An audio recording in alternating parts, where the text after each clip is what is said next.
చాలా మంది తమ్ముళ్ళు అడిగినారు నన్ను, అన్నా మీరు ఢిల్లీకి పోవచ్చు కదా, జంతర్ మంతర్ పోవచ్చు కదా, ఇక్కడ ఎందుకు అన్నారు. నేను వాళ్ళకు ఒకటే చెప్పిన, మేము జంతర్ మంతర్కు పోయి మా జెండాలు పట్టుకొని మీ ఎజెండాను హైజాక్ చేసడం కరెక్ట్ కాదు. మీరు కరెక్ట్ కొట్లాడుతున్నారు.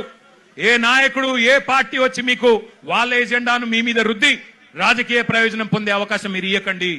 మీరు ఇండిపెండెంట్ గానే కొట్లాడండి. మీకు ఎక్కడోళ్ళం అక్కడ, మీకేం కావాలో చెప్పండి, పక్కకుండి మేము సహాయం అందిస్తాం. మీకు అవసరం పడితే కేసులు అయితే కొట్లాడతాం, ఎక్కడి దాకంటే అక్కడ కొట్లాడతాం, పార్లమెంట్ లో కొట్లాడతాం, అసెంబ్లీలో కొట్లాడతాం, శాసన మండలిలో కొట్లాడతాం. కానీ మళ్ళా జంతర్ మంతర్ దగ్గర రాజకీయ నాయకులు జమ అయితే మళ్ళా మొత్తం ఇష్యూ హైజాక్ అయిపోతుంది, ఇష్యూ ఆగమైతుంది. మోడీకి సందు దొరుకుతుంది. ఎందుకు సందు దొరుకుతుంది?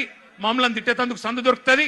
పిల్లలందరూ కాంగ్రెస్ ఏజెంట్లు, బీఆర్ఎస్ ఏజెంట్లు అని అనవసరంగా తప్పించుకునే అవకాశం దొరుకుతుంది. అందుకే అందులోకి పోతలేం. మేము ఇక్కడే హైదరాబాద్ నుండే మరి మోడీ గారిని, ఇక్కడుండే బీజేపీ నాయకులను కూడా ప్రశ్నించాల్సిన అవసరం ఉంది.